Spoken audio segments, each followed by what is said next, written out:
La dichiarazione è di quelle che pesano. L'ipotesi ora, ed è una novità assoluta, è che il nuovo ospedale non si faccia più a Padova ma in un'altra città.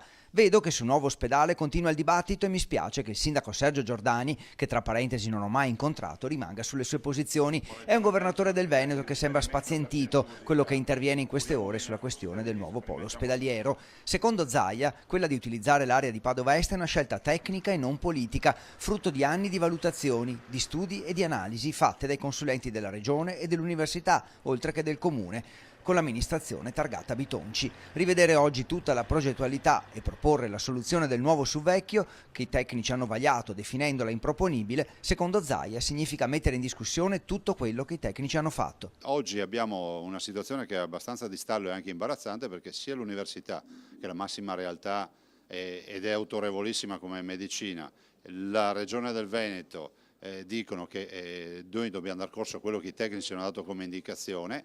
Se il Comune cambia idea, l'importante ce lo dica ufficialmente, poi noi ci comporteremo di conseguenza. E le conseguenze cominciano a delinearsi. Secondo il governatore Luca Zaia si aprirebbero infatti diversi fronti, dal danno erariale alla presa in considerazione di varie soluzioni, compresa quella di uscire dalla città di Padova per portare a termine il progetto.